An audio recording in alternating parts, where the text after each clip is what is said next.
Halo, selamat pagi anak-anak hebat. Masih semangat ya belajarnya? Bersama Ibu Guru Dwi Agustina dalam kegiatan belajar dari rumah. Hari ini kita akan belajar dalam tema 7 peristiwa dalam kehidupan, subtema 2 peristiwa kebangsaan seputar proklamasi kemerdekaan. Pembelajaran yang ketiga dengan muatan pembelajaran Bahasa Indonesia, IPS, dan PPKN. Namun sebelum kita mulaikan kegiatan pembelajaran, silahkan kalian berdoa menurut agama dan kepercayaan masing-masing sehingga kita semua bisa mengikuti kegiatan pembelajaran dengan baik. Jika kalian sudah siap, yuk kita mulai belajarnya.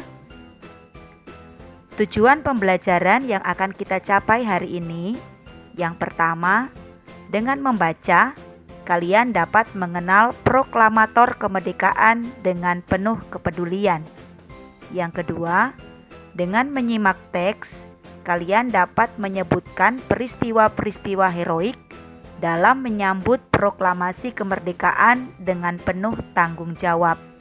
Dan yang ketiga, dengan mengamati, kalian dapat mengidentifikasi nilai-nilai luhur dalam keragaman masyarakat secara mandiri. Anak-anak hebat, seluruh rakyat Indonesia menyambut dengan sukacita proklamasi kemerdekaan. Peristiwa-peristiwa heroik pun terjadi di berbagai daerah. Pembacaan teks proklamasi memicu semangat pejuang-pejuang bangsa mengusir penjajah. Saat ini kita akan bersama-sama membaca teks bacaan dengan judul Proklamator. Yuk kita baca dan pahami bersama-sama. Insinyur Soekarno merupakan Presiden pertama Republik Indonesia dan pahlawan proklamator. Beliau menjadi Presiden RI sejak tahun 1945 sampai dengan 1967. Insinyur Soekarno dikenal pandai berpidato dan menguasai beberapa bahasa asing sehingga dijuluki sebagai singa podium. Insinyur Soekarno lahir di Surabaya, Jawa Timur pada tanggal 6 Juni 1901. Jenjang pendidikannya dimulai dari Indese School atau IS di Tulung Agung. Setelah lulus, Soekarno melanjutkan pendidikannya di Europse Lagene School atau ELS Mojokerto, Jawa Timur, Hogeneberger School atau HBS di Surabaya, dan Technische Hogere School atau THS yang sekarang menjadi Institut Teknologi Bandung atau ITB di Bandung, Jawa Barat dan memperoleh gelar insinyur. Dr. Andes Muhammad Hatta adalah Wakil Presiden pertama Republik Indonesia, yaitu tahun 1945 sampai 1957, dan Bapak Koperasi Indonesia. Beliau juga sangat berperan dalam upaya memperoleh pengakuan dari pemerintah Belanda terhadap kedaulatan RI. Muhammad Hatta lahir di Bukit Tinggi, Sumatera Barat pada tanggal 12 Agustus 1902. Jenjang pendidikannya ditempuh di Europse Lagere School atau ELS di Bukit Tinggi, Meerwijtgebreit Lagere Onderwijs atau MULO di Padang, dan Hendels Middelsberg School atau HMS di Jakarta.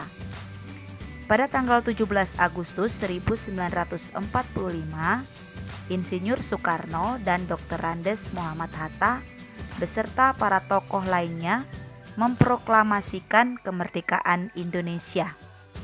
Insinyur Soekarno membacakan teks proklamasi kemerdekaan dan Dr. Andes Muhammad Hatta sebagai pendampingnya.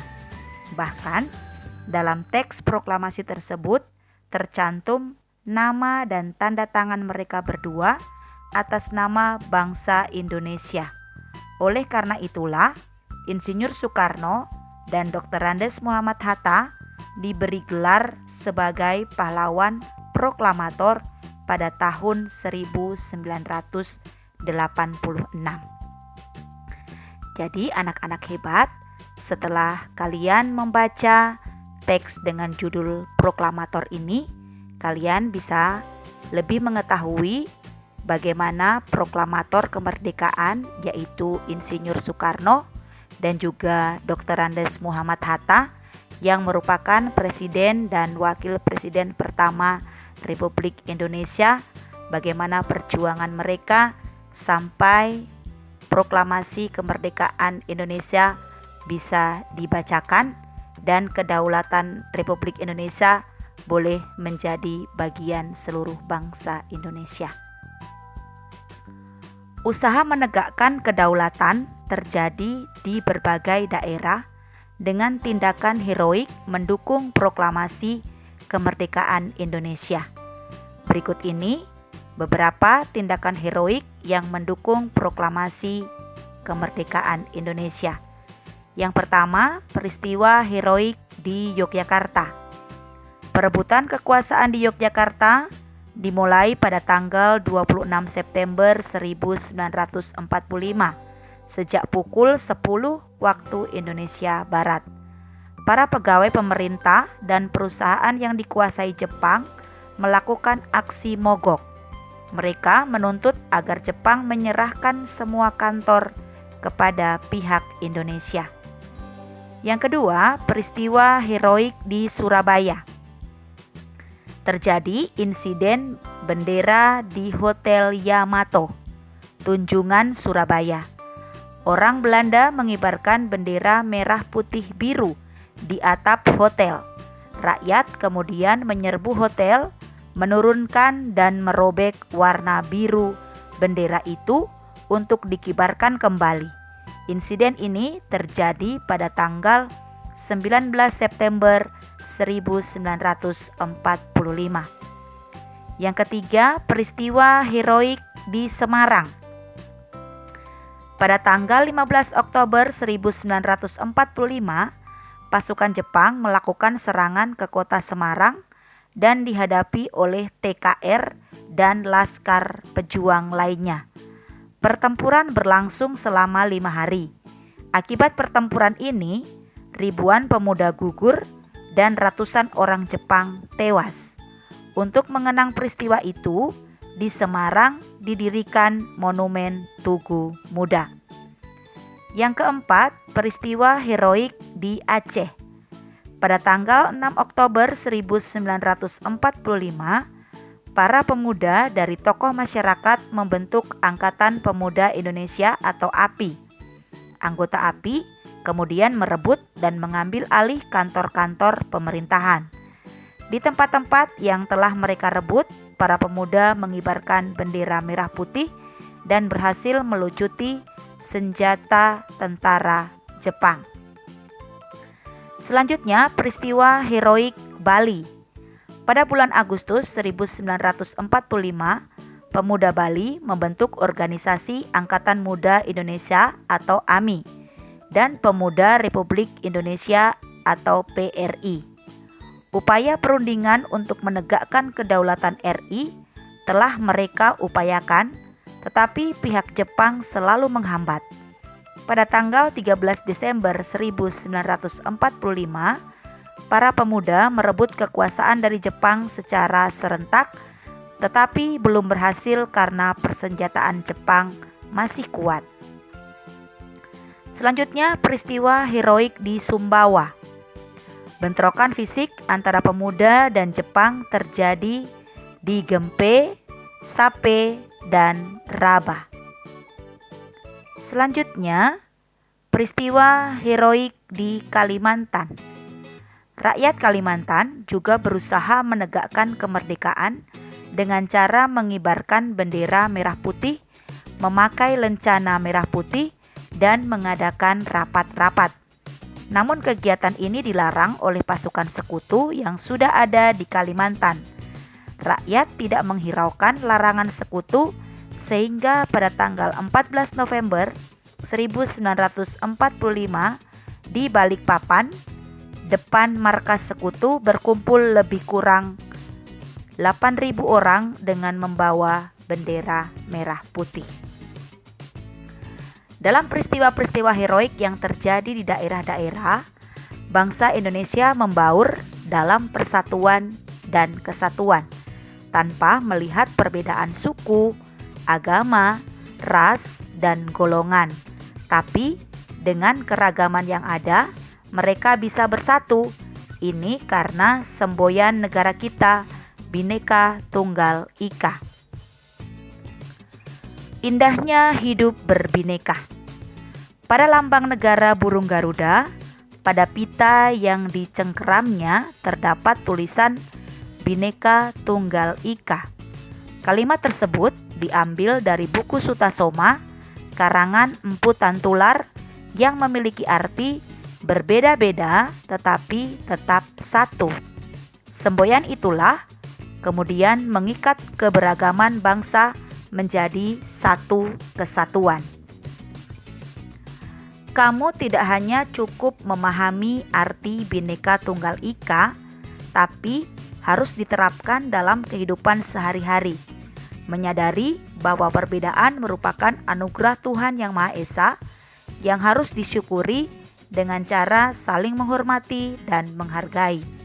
Dengan perbedaan, justru hidup semakin indah. Indahnya hidup bersatu dalam perbedaan. Kamu tidak bisa hidup sendiri. Kamu membutuhkan bantuan orang lain. Demikian pula, kamu juga bisa membantu orang lain. Oleh sebab itu, manusia disebut sebagai makhluk sosial.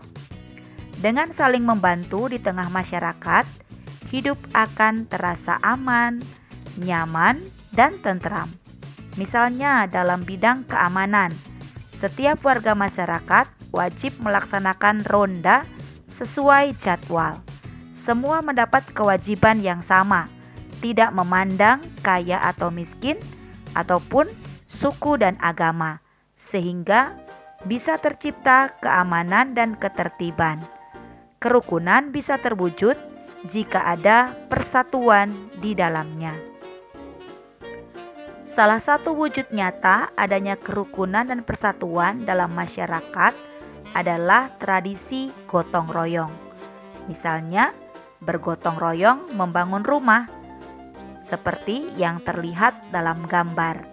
Gotong royong melibatkan semua unsur masyarakat. Jadi, kita sebagai anak-anak Indonesia, kita harus menghargai setiap perbedaan yang ada, hidup rukun dengan sesama, dan mau bergotong royong, saling membantu satu dengan yang lain. Demikian materi pembelajaran yang bisa Ibu bagikan pada kesempatan kali ini.